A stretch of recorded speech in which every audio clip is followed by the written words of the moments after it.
जी नाज़रीन अस्सलाम वालेकुम। मेडिकेम प्रेजेंट्स खेलो Pakistan, the Orchid School, me body spirit, it's all about me. दीगर स्पॉन्सर्स जिनके नाम यहाँ लेंगे कनेक्ट 2.0, एतमाद ग्रोसरीज, बिन एहसान, A&I ग्रुप ऑफ कंपनीज और प्रोग्राम के सिलसिले को आगे बढ़ाएंगे। मैं हूँ इसके साथ ही सहर फातिमा और मेरे साथ यहाँ मौजूद हैं वकारुल हसन। और इस वक्त बात कर रहे हैं PSL सीजन 8। वैसे तो खेलों की दुनिया में जो भी खेल रहा है वो जीतने के लिए ही खेलता है, लेकिन कुछ खेल ऐसे होते हैं जिसके बारे में उम्मीद नहीं होती कि ये दौड़ने वाला जो खिलाड़ी है आगे निकल सकता है। क्या वाकई ऐसा हो भी सकता है? लेकिन हमने कल देखा कोयटा ग्लैडिएटर को, जो कि मुकाबले के अंदर पीछे और बहुत पीछे नजर आ रही थी, कि अचानक उसमें एक जोश नजर आया और उस वलवले के साथ उसने दौड़ना शुरू किया। और जिस अंदाज से कल उसने मैच जीता है और जितने बड़े मार्जिन को उसने दिया और जो भी मामलात उसके आगे बढ़े वो किस तरह से मुमकिन हो सके। जबकि जो सरफराज अहमद हैं वो इंजर्ड हुए और वो इस खेल का हिस्सा नहीं थे। लेकिन क्या वजह रही कि सरफराज के जाते ही टीम के अंदर जो है क्यों इस तरह का जोश और वलवला नज़र आया? या क्या सरफराज जो हैं वो इंजर्ड हुए, उसके बाद के मामलात हुए, या क्या वजूहत हैं, कप्तानी के मामलात थे? ये तमाम चीज़ें भी डिस्कस करेंगे और साथ ही साथ इस्लामाबाद और लाहौर के दरमियान होने वाले उस मुकाबले के बारे में बात करेंगे जो 6-6 पॉइंट्स के साथ दोनों टीमें बराबर हैं और उसके बाद वो अब आगे की तरफ अपनी पोजीशन को लेकर जाना चाहेंगी। इस पर हम बात करेंगे। हमारे साथ मौजूद हैं जनाब फरहान फरीद साहब, वेलकम करेंगे फरहान साहब आपको। और हमारे साथ मुनीर अली कादरी साहब भी मौजूद हैं। मुनीर आपको भी खुशामदीद कहेंगे। क्या वजह रही फरहान भाई कि इस वक्त हम देख रहे हैं कि PSL में जो कोयटा ग्लैडिएटर थी वो पीछे थी और कराची और कोयटा का ही एक मामला कहा जा रहा था कि वो शायद सबसे आखिर में रहेंगे। कराची तो अब आउट ही हो चुका है, तकरीबन अगर मगर का चक्कर भी उसका खत्म हो चुका है। तो क्या अभी जो है वो कोयटा के साथ बाकी है या कोयटा की परफॉर्मेंस? और कोयटा में अचानक स्पार्क कैसे आ गया जबकि वो आउट होने वाली है? अचानक से एक स्पार्क आ गया उनके अंदर। जिस तरह आपने कहा कि कराची की टीम आउट हो चुकी है, तो मैं आपके शायकीन को और नाज़रीन को बताते लूँ कि कोयटा भी जो है इस मैच से पहले आउट हो चुकी थी। लेकिन बहुत से लोगों के जहन में ये था कि कोयटा बड़े मार्जिन से जीत जाएगा, कोयटा जो है वो 2 पॉइंट ले लेगा तो उसके चांसेस रहेंगे। और ये बात शायद कोयटा को भी पता थी कि कोयटा की अब कोई चांस नहीं है। यही वजह थी। पहले आपको बता दूं चांस क्यों नहीं है, क्योंकि कोयटा ने कल का मैच अगर जीत लिया है तो कोयटा के 9 मैचों के बाद उसके 8 पॉइंट हो चुके हैं, जबकि पेशावर ज़ल्मी 6 पॉइंट हो चुके हैं। पेशावर ज़ल्मी के 8 मैचों के बाद 8 पॉइंट है और मुल्तान सुल्तान की भी 8 मैचों के बाद 8 पॉइंट है। एक मैच बाकी है मुल्तान सुल्तान और पेशावर ज़ल्मी के दरमियान। तो कोई भी जो टीम जीतेगी वो 2 पॉइंट ले लेगी, तो उसका मतलब है वो टीम 10 पॉइंट पे चली जाएगी। और अगर कोयटा एक मैच और भी जीत ले तो वो 8 पॉइंट पे आ जाएगी। तो कोयटा तो 3 टीमें को जाना होता है, तो इस एक टीम जो मुल्तान सुल्तान और पेशावर ज़ल्मी इस वक्त यहाँ मौजूद है, उन लोगों के चांस है। हाँ, कोयटा की आप बात की आपने कि क्या हुआ, कितना स्पार्क कैसे आ गया कोयटा एकदम से, तो हो सकता है ये वजह हो कि कोयटा के कोई चांस नहीं थे। कोयटा को पता चल गया तो हम टूर्नामेंट से बाहर हो चुके हैं। वो एक प्रेशर सिचुएशन होती है, वो एक प्रेशर था वो उनके पास से हट गया। जसर राय जो है वो चले गए थे, बांग्लादेश के खिलाफ सेंचुरी बनाई थी, फिर दोबारा वापस आए, उन्होंने दोबारा यहाँ पर आके सेंचुरी बनाई। बार बार यही कह रहे थे मार्टिन गुप्टिल और जसर राय जो है वो कोयटा की टीम में लेके चलेंगे तो कोयटा जीतेगी। तो वही हुआ एक दफा फिर के जसर राय ने एक्स्ट्रा ऑर्डिनरी खेली। हिस्ट्री में तीसरा बड़ा टोटल है जो चेस हुआ है 241 रन का। इससे पहले PSL की तारीख में इतना बड़ा टोटल जो है वो चेस नहीं हुआ था। सरफराज की अगर बात की तो सरफराज भी ये सोच रहे होंगे कि क्या बात थी कि मैं इस टीम में मौजूद था तो इस तरह की परफॉर्मेंस नहीं आ रही थी। यहाँ पर देखा गया कि जो पुराने घोड़े थे जो बिल्कुल आउट ऑफ फॉर्म चल रहे थे, मोहम्मद हफीज भी 18 गेंदों पर कल 41 रन बनाने में कामयाब हो गए और पूरी टीम इस तरह खेली थी। और बात करेंगे पेशावर। अच्छा, पेशावर की बात करने से पहले मैं यहाँ बता दूं कि हमें ज्वाइन किया managing director Medicam group Junaid Khalil Nainitalwala साहब ने। जनाब आपको खुशामदीद कहेंगे। अस्सलाम वालेकुम। की क्या हाल है आपके? जनाब अल्लाह का शुक्र। और जुनैद भाई, इस वक्त सबसे अहम बात इस वक्त ये चल रही है कि कोयटा जो है उसके अंदर अचानक ऐसा क्या हुआ कि वो हारते हारते जीती और इतना जबरदस्त और शानदार उसने कमबैक किया। सर, कमबैक भी कहेंगे या जीत कहेंगे, क्या कहेंगे सर? देखिए, अभी I think too early to say कि कमबैक किया। अभी तो उनके अपने भी चांसेस जो ना वही सर्वाइवल के जो ना ज्यादा लगे हुए हैं। आई थिंक उनका बहुत बहुत मुश्किल चांस है, वही चांस है जैसे पाकिस्तान का वर्ल्ड कप में था। पेशावर को फलाना हरा दे और फिर इतना बड़ा रन रेट का जो ना इम्पैक्ट आएगा उनके ऊपर।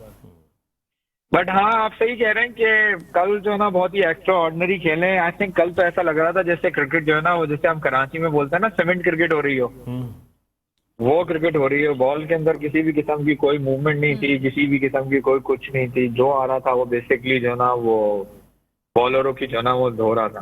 अच्छा जुनैद भाई, यहाँ पर छोटा सा सवाल है, टेक्निकल सवाल है कि कल ही लोगों को पता नहीं था कि कोयटा की टीम कल ही पता था कि कोयटा बाहर हो चुकी है, क्योंकि कोयटा अभी इस्लामाबाद इसका पेशावर ज़ल्मी का और मुल्तान का एक मैच बाकी है, दोनों 8-8 पॉइंट पे अभी मौजूद हैं।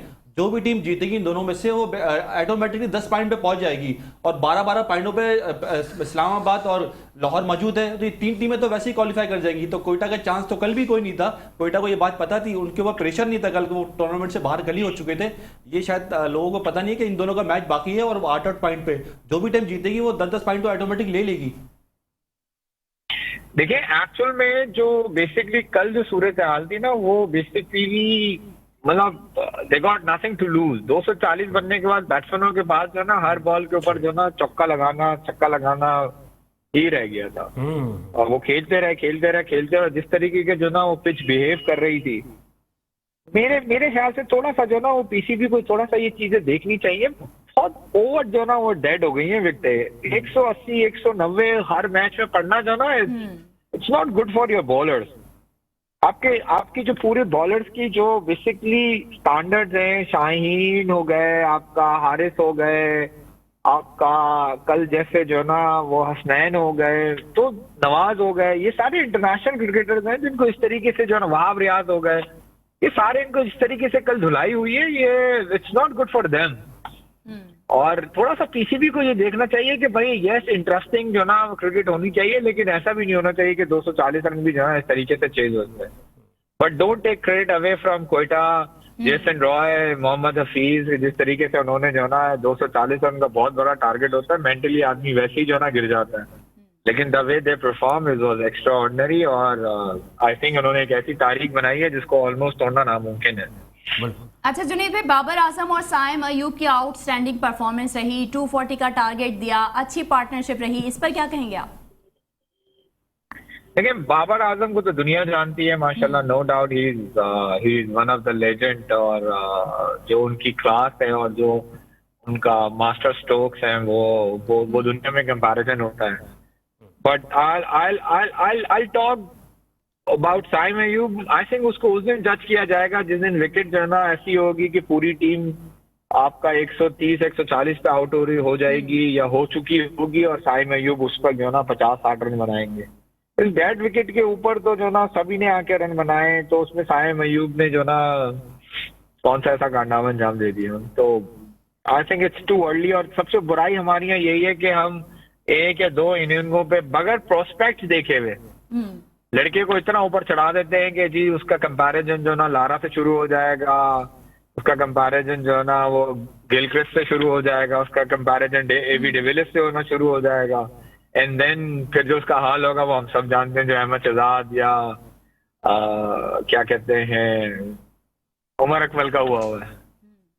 बिल्कुल। अच्छा, और सरफराज इस दफ़ा टीम में नहीं थे और ये परफॉर्मेंस, सर क्या सरफराज कुछ सोचने में मजबूर नहीं हो गए होंगे कि क्या वजह रही कि जब तक मैं टीम में था तो ये परफॉर्मेंस दे नहीं पा रहे थे, मेरे हटते ही जो है फिर वो परफॉर्मेंस देनी शुरू कर दी? प्रेशर में थे। देखिए मतलब ये तो आप कह सकते हैं क्योंकि भाई जीत भी कप्तान की होती है और हार भी कप्तान की होती है, तो आप बिल्कुल ये बात कह सकते हैं। लेकिन आई थिंक सरफराज से जो ना सारी चीजों से कोई फर्क नहीं पड़ता, क्योंकि सरफराज तक तो बात ही नहीं पहुंची थी जो इस तरीके से जेसन रॉय ने बैटिंग की है। और अगर आप कप्तानी की बात करें तो 240 रन पड़े ही क्यों तुम्हें?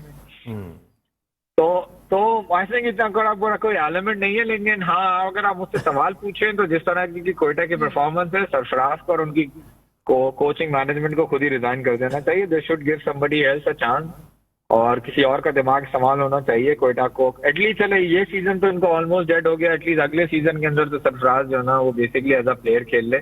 और इसमें कोई बुराई नहीं है भाई, तेंदुलकर जैसे प्लेयर ने एज अ प्लेयर इंडिया को सर्व किया है, तो ये कोई तेंदुलकर से तो बड़े हैं नहीं।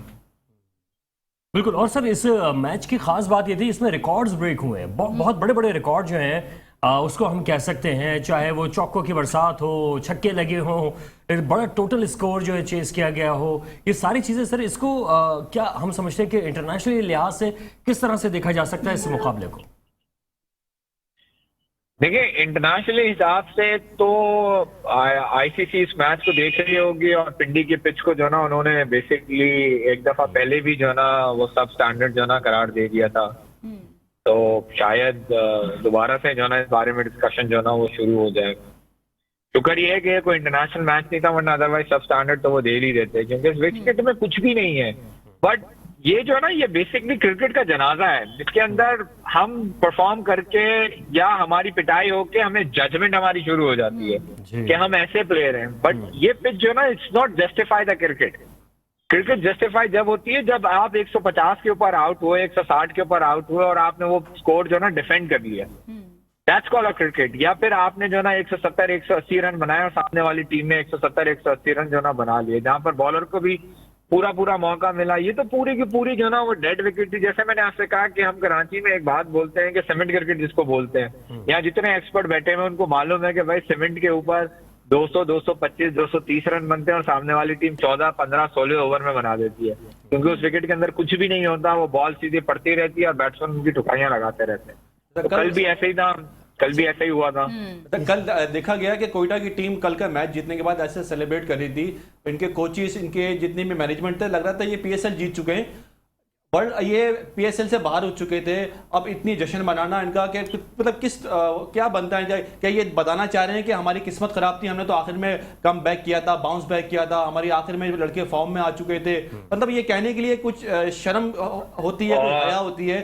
मतलब आप अपने लोगों को क्या बताएंगे कि ऐसा लग रहा था कि अगर कोयटा की टीम आखिर में ये बोलेगी कि हम लोग फॉर्म में आ चुके थे, अब हमारी किस्मत खराब थी, तो इसको किस्मत खराब कहेंगे या इनकी परफॉर्मेंस खराब थी? और वो लड़के जो ऐसी पिचों पे भी परफॉर्म नहीं कर सके जहां पर लोग साईं अयूब जैसे खिलाड़ी या और दूसरे यंगस्टर परफॉर्म कर रहे थे, तो उनके लिए भी यही पिच थी, वो क्यों नहीं परफॉर्म कर सके जो लड़के पाकिस्तान टीम में भी खेल रहे हैं अभी?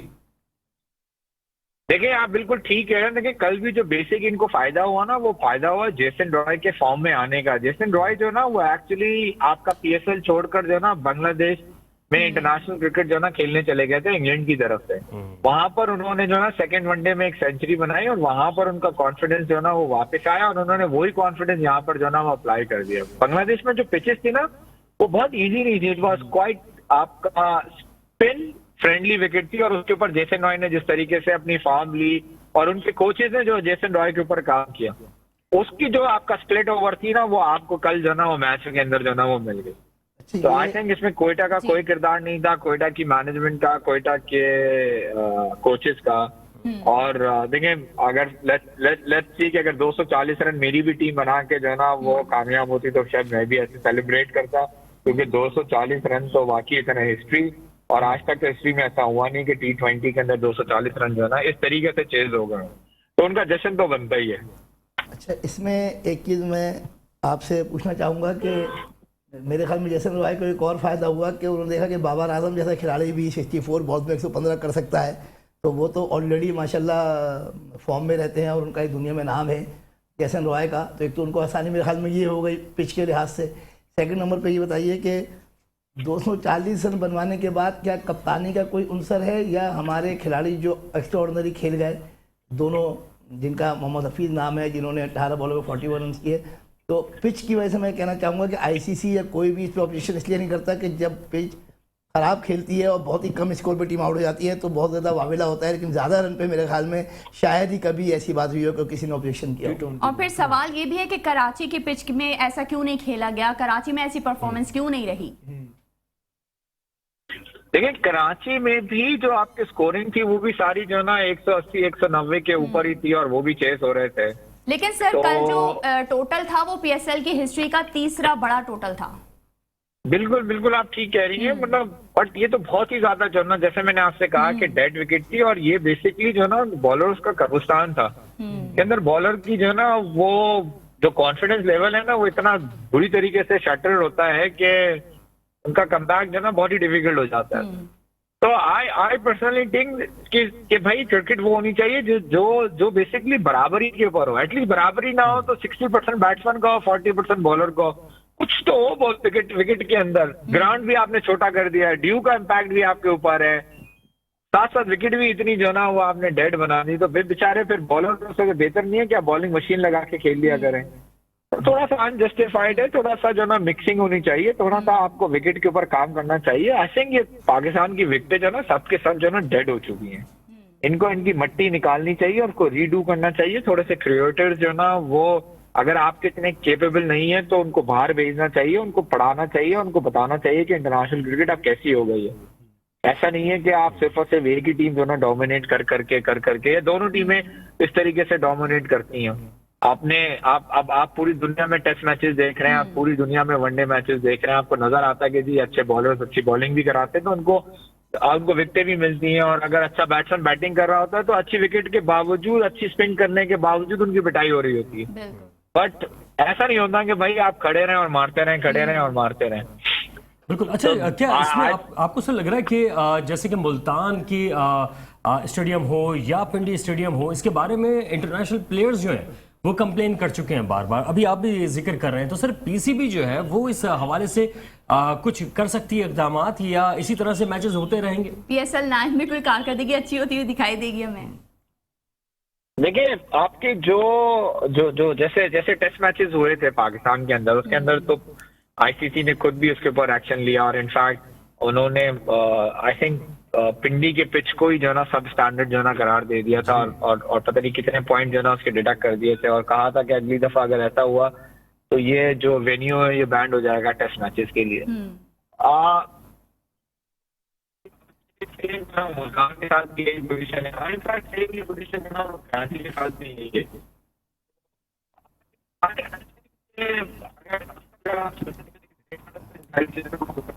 किसी ने कोई काम नहीं करा। अच्छा, जरा थोड़ा सिग्नल भी आपके ड्रॉप हो रहे हैं जुनैद भाई, आपकी आवाज़ सही तरह से हम तक नहीं पहुंच पा रही है। ट्राई करते हैं जब तक ये भी फरमाएगा कि इस वक्त इस तमाम सूरत हाल पे जो आपने अभी जिक्र भी किया था, हमारे जो प्लेयर्स हैं क्या उनको भी किसी किस्म के दबाव का सामना रहता है, और अगर उनकी परफॉर्मेंस खराब होती है तो बरह रास्त ये खिलाड़ी की परफॉर्मेंस पे चली जाती है बात, चाहे वो स्टेडियम कैसा भी हो। और हमारे यहाँ ये नहीं कहा जाता कि जी खिलाड़ी जो है उसकी परफॉर्मेंस तो अच्छी थी लेकिन आपका स्टेडियम इस काबिल नहीं था, तो सर यहाँ पे तो प्लेयर अपनी आवाज उठा ही नहीं सकता। देखिए, उसकी एक बॉडी है, आपकी मैच खत्म होने के बाद आपका टीम का मैनेजर है जो बेसिकली आपकी पूरी रिपोर्ट जो है ना वो जमा कराता है। और जिसने भी ग्रेड 2 या फर्स्ट क्लास क्रिकेट खेली हो और इंटरनेशनल में भी सेम यही प्रोसीजर है, उसको ये सारी चीजें पता है कि बेसिकली वो सारी रिपोर्टें जमा होती हैं और जमा होने के बाद पीसीबी का एक पूरा डिपार्टमेंट है जो उसको बेसिकली स्टडी करती है कि पूरा मैच का बिहेवियर क्या था। तो वहां पर उनकी बिल्कुल सुनाई जाती है, बिल्कुल सुनी जाती है और उसके ऊपर बैकडोर के ऊपर काम भी होता है, होना भी चाहिए।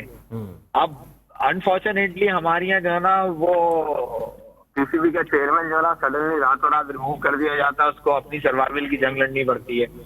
तो वो कैसे जो है ना मुल्क का क्रिकेट जो है ना वो सुधारेगा। एक दिन आपको पता चलता है डिपार्टमेंट बंद हो गया, दूसरे दिन आपके पास खबर आती है कि डिपार्टमेंट खुल गए। ये पाकिस्तान ही ऐसा मुल्क है जहाँ पर जो है ना हर साल फर्स्ट क्लास का एक नया सिस्टम आता है। तो आई हैव नो आइडिया कि पीसीबी इन बारे में क्या करती है और क्या नहीं करती। सर, लेकिन ये सिंध जरूर है गवर्नमेंट ने एक नया इनिशिएटिव लिया है, सिंध प्रीमियर लीग लेके आ रही है नौजवान खिलाड़ियों के लिए। क्या इससे सिंध, हैदराबाद और कराची के लड़कों को फायदा होगा और इस तरह की लीगें होनी चाहिए और ये पूरी हो सकती है? कौन सी लीग लेकर आ रही है? Sindh premier league, Sindh premier league, SPL। इसका शाहिद आफरीदी और अब्दुल रजाक जो है इसका मेंटोर बनाए गए हैं और ये इनका आगाज जो है बहुत जल्दी होने वाला है फ्रेंचाइज क्रिकेट। देखिए, आई होप उसके ऊपर जो ना वो बिल्कुल इसी तरीके से काम हो और बेसिकली पूरे सिंध के लड़कों के ऊपर जो ना काम हो और पूरे सिंध के लड़के जो ना सिलेक्ट हो।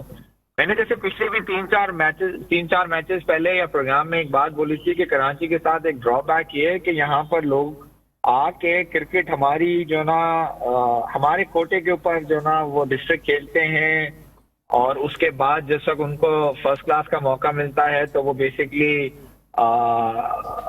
अपना कोटा यूज करके जो ना केपी के चले जाते हैं या पंजाब में चले जाते हैं या अहमदाबाद में चले जाते हैं।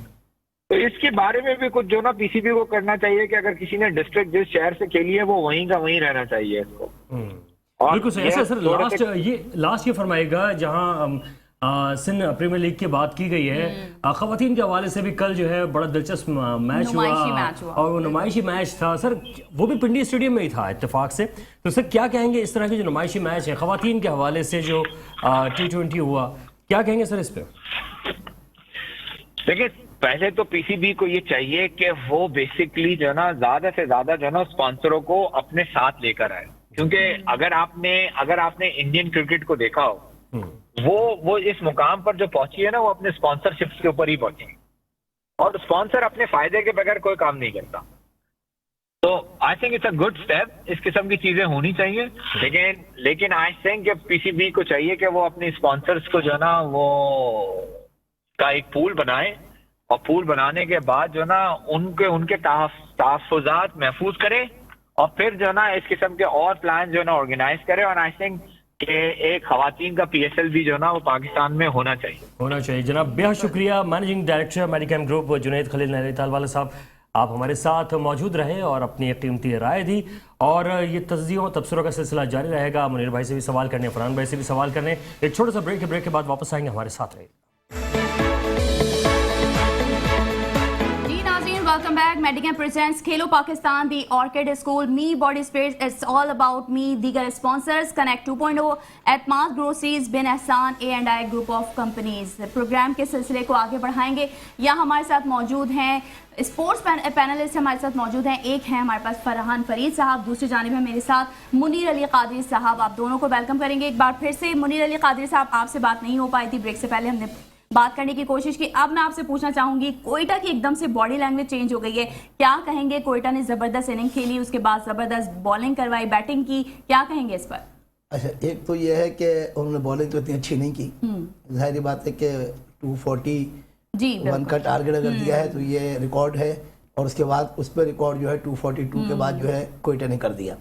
देखिए, एक तो ये है कि जब बाबर आजम फॉर्म में आए और उन्होंने अपने कम से कम बॉल्स में रन किए, तो इसका मतलब यह है कि पिच इतनी काबिल है कि जो उनसे बेहतर खिलाड़ी है इस वक्त T20 का, वो लाजमी जो है रन करेगा। और जैसन रॉय ने बता भी दिया कि मैंने 68 बॉल्स में जो है 145 रन तकरीबन रन कर दिए। सेकंड नंबर पे यह है कि चौके और छक्कों की बारिश थी।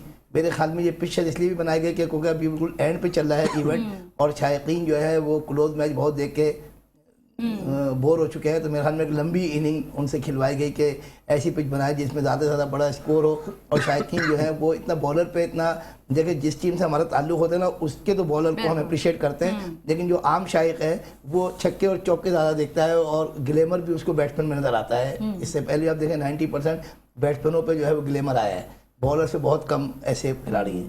सेकंड नंबर पे यह है कि महंगाई जिसे कहते हैं, वो महंगाई जो है हमें कल स्टेडियम पे भी नजर आई पिंडी पे, कि जब हमारे वजीर ने, जो सूबाई वजीर हैं वहाब रियाज, उन्होंने 56 रन दे के एक आउट किया। तो मेरे ख्याल में वो बेचारे को महंगाई जमाने के वजीर है, तो उन्होंने कहा कि चलो भाई इसमें महंगाई करें। अब आ जाए कोयटा के हवाले से, तो कोयटा शुरू से हम कह रहे हैं कि इतनी बुरी टीम नहीं थी।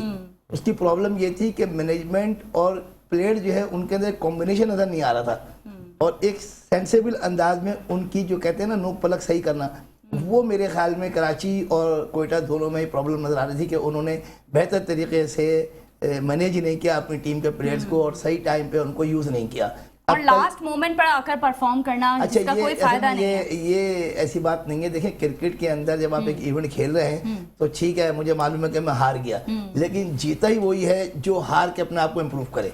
तो ये कोई बुरी बात नहीं है। अब ये नहीं है कि मैं बिल्कुल दब रहा हूँ या गिरा हुआ हूँ तो मैं बिल्कुल और गिर जाऊँ।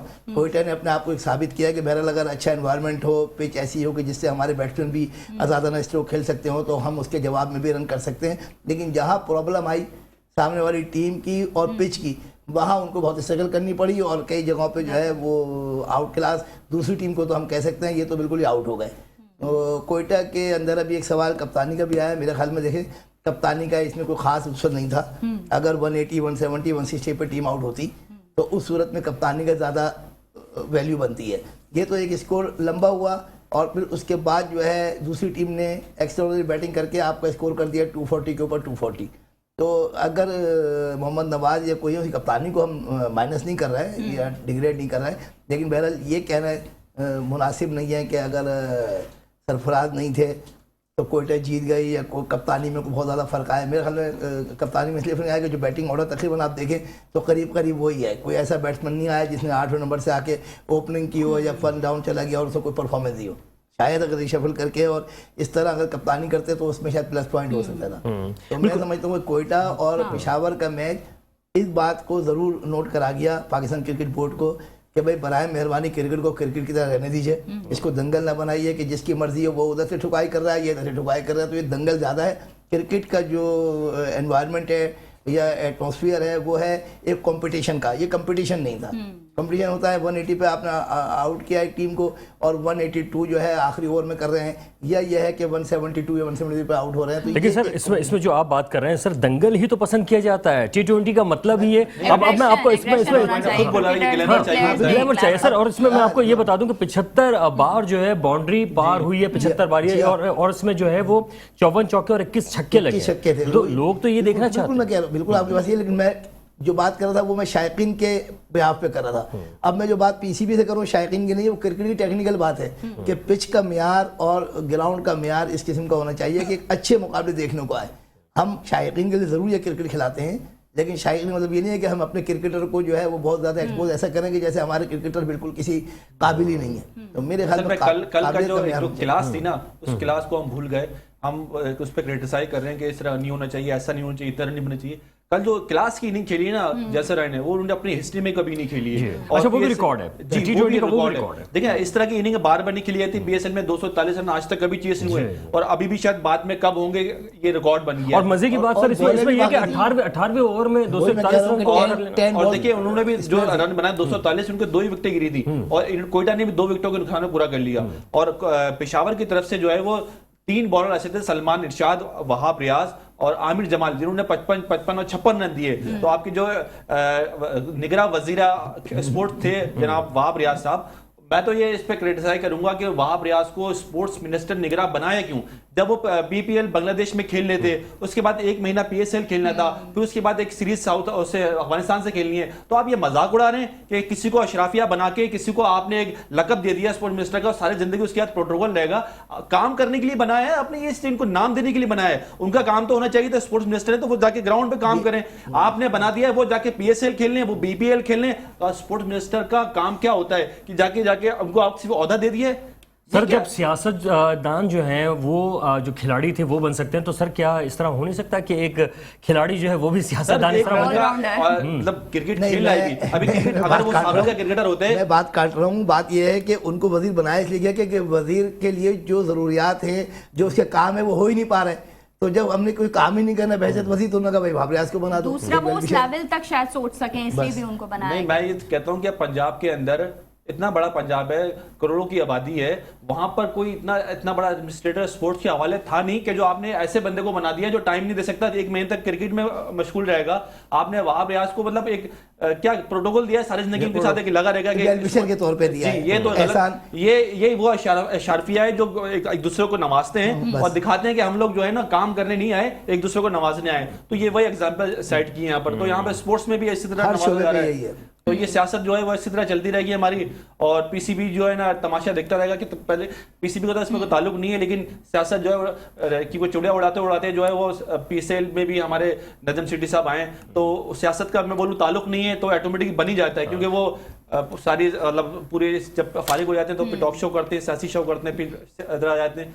तो लेकिन सर इसमें फरहान क्रिकेट की मैं बात कर रहा हूँ। अभी उन्होंने जो बात की वहाब रियाज की, कराची के अंदर पीसीबी के लेवल पे एक आ चुका है कानून जिसमें हमारे डॉक्टर मुनीर शाह मरहूम जो है सूबाई वजीर थे और एमपीए थे। तो ज़माने में ऐसी एक सियासत घर जोड़ हुआ कि उन्होंने पाबंदी लगा दी कि एमएनए, एमपीए और वजीर जो है वो इलेक्शन नहीं लड़ सकता। तो यहाँ पाकिस्तान के अंदर अगर किसी को गिराना हो तो रूल बन जाता है और किसी को नवाजना हो तो सारे रूल खत्म हो जाते हैं। बिल्कुल सर मैं यहाँ पर ये बात कहना चाह रहा था कि जो चेयरमैन पीसीबी है नजम सेठी साहब, कल उनका हमने एक बड़ा ज़बरदस्त एक रोल देखा और हुकूमती जो पॉजिटिव इक़दाम है उसकी तारीफ भी करनी चाहिए। कल हमने देखा वुमेंस के हवाले से एक नुमाइशी मैच जो है रखा गया था और उस नुमाइशी मैच के अंदर दोनों टीमों की जो कप्तान है वो पाकिस्तानी, और उसके साथ बहुत अच्छे तरीके से उस मैच को किया गया। साथ साथ जो नजम सेठी साहब थे वो तमाम जितने नेशनल इंटरनेशनल प्लेयर्स थे उनके साथ वो जिस तरह बात कर रहे थे और जो मामलात आगे लेकर चल रहे थे, सर इससे न सिर्फ पाकिस्तान में क्रिकेट की बहाली के अंदर मजीद बेहतरी आएगी, बल्कि खवातीन क्रिकेट जो है उसकी लीग का भी एक देखो आगाज ये बहुत ज़रूरी हो गया था। इसकी वजह यह है कि अभी आपने देखा होगा जो ये टूर्नामेंट से बाहर हुए और पूरी तरीके से शिकस्त खा के आए हैं, तो पाकिस्तान के अंदर वीमेन क्रिकेट के हवाले से जो मामलात हैं उसमें काफ़ी जो है लोग तनकीद कर रहे थे और समझ में नहीं आ रहा था किस तरीके से, यहाँ तक कि कप्तान ने भी आकर बहुत ही अखलाकी मुजाहरा किया। इससे पहले पाकिस्तान में बहुत कम लोग हैं जो ऐसा अखलाकी मुजाहरा करते हैं और अपने आप को रिज़ाइन करके जो है अपने आप को अलहदा करते हैं। ये उनका बड़ापन है। पाकिस्तान में ऐसी रिवायत बहुत कम मिलेगी। लेकिन अब गवर्नमेंट के साथ साथ पीसीबी ने भी ये समझ लिया है कि हमें पब्लिक के अंदर और स्पॉन्सर को अगर वीमेन क्रिकेट के अंदर लाना है तो एक ऐसे अच्छे इक़दाम करने होंगे और इनकलाबी इक़दाम करने होंगे जिससे हमारी क्रिकेट जो है वीमेन की वो सर्वाइव कर सके। अभी हमारी वीमेन की क्रिकेट जो है वो बहुत ज़्यादा डैमेज हो चुकी है और मेरे ख्याल में क्रिकेट बोर्ड और नजम सेठी के बड़ी बात है और हम इसको अप्रिशिएट करते हैं, करना चाहिए कि पीसीबी ने एक अच्छा इक़दाम किया इस किस्म का शो मैच कराकर और फिर एक चेयरमैन खुद ब खुद वहाँ मौजूद है और वो सबको बूस्टअप कर रहा है और उनको वेलकम कर रहा है। तो ये गुड साइन है आइंदा की हिकमत अमली के लिए जो खवातीन क्रिकेट में अल्लाह करे एक अच्छी बुनियाद साबित होगी। खवातीन के लिए खुश आइंद है। आप क्या कहेंगे फरहान फरीद साहब, आज जो मैच होने जा रहा है इस्लामाबाद वर्सेस लाहौर, दोनों के 6-6 पॉइंट्स हैं, कौन सी टीम प्रेशर में लग सकती है आज? नहीं, दोनों के 12-12 पॉइंट्स हैं और दोनों टीमें आज कोशिश करेंगी कि कौन सी टीम जो है वो नंबर 1 पोजीशन पे आती है, क्योंकि दोनों के पास अब 2-2 मैच रह गए। तो दोनों की कोशिश ये होगी कि हम पहले नंबर पे आए ताकि हमारे पास जो है प्ले ऑफ का एक चांस रहे एक मैच हारने का, और वो सबसे मेन पोजीशन होती है। तो लाहौर की टीम जो है वो 2 दफ़ा ये इस पोजीशन पे आ चुकी है, तीसरी दफ़ा कोशिश करेगी इस पोजीशन पे पहुंचे। और मैं थोड़ी सी बात करूंगा जहां पर रह गई थी सिंध प्रीमियर लीग की, तो उसमें 6 फ्रेंचाइज क्रिकेट हो रही है सिंध प्रीमियर लीग के अंदर।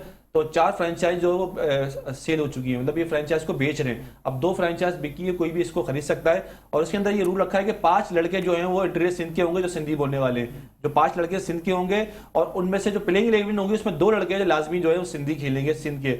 बाकी लड़के जो है वो आप कहीं से भी हैदराबाद से ले सकते हैं या कराची से ले सकते हैं, लेकिन 80% लड़के जो है वो 70% आप शहर से, बाकी 30% जो है वो लेंगे। ये भी अच्छा इनिशिएटिव है और लड़कों को पैसे भी मिलेंगे। जिस तरह पीएसएल में फ्रेंचाइज खरीदती थी टीमें, लड़कों को पैसे देती थी।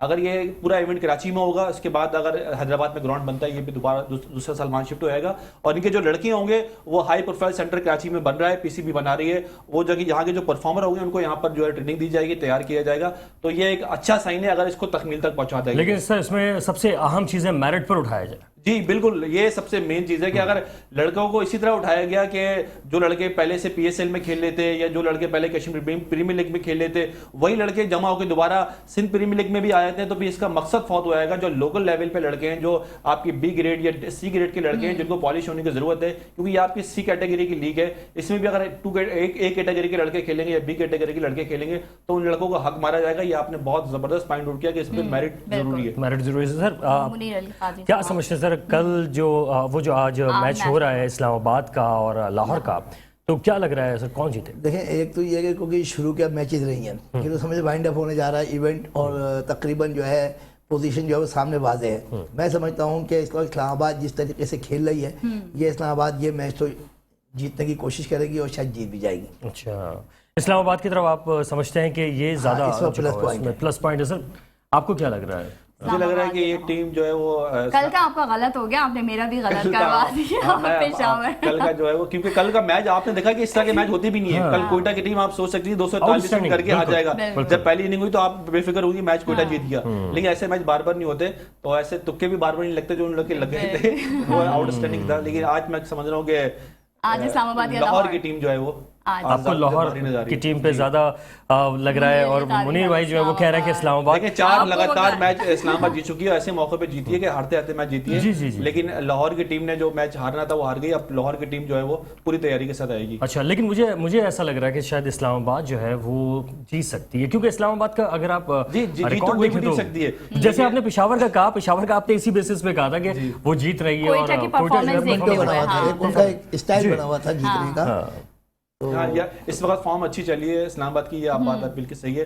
लेकिन मैं समझ रहा हूँ कि बाउंस बैक करेगी लाहौर कलंदर और फिर जो है वो टीम टूर्नामेंट में अच्छा, तो कोयटा के लिए अभी भी कोई चांसेस हैं? नहीं, देखिए मैंने आपको तीसरी दफा बता दिया था कि कोयटा के कोई चांस नहीं है। क्योंकि देखिए एक सिंपल सा फार्मूला है, कोयटा की टीम अगर अगला मैच भी जीत जाएगी तो उसके 8 पॉइंट होंगे और पेशावर ज़ल्मी मुल्तान सुल्तान 8 पॉइंट पे यहाँ पर खड़े हैं और इन दोनों का मैच बाकी है। जो भी टीम जीतेगी वो 10 पॉइंट ले लेगी। बिल्कुल सर। अच्छा, बस मैं लास्ट में सहर का रह गया, तो सहर आप क्या समझते हैं कौन जीतेगा, पेशावर अपना लाहौर या इस्लामाबाद? इस्लामाबाद इनका भी वोट। और इसके साथ ही तमाम मेहमानों का भी मैं शुक्रगुजार हूँ कि आप लोग तशरीफ लाए और मुझे और सहर फातिमा को इजाज़त दीजिएगा। अल्लाह हाफ़िज़।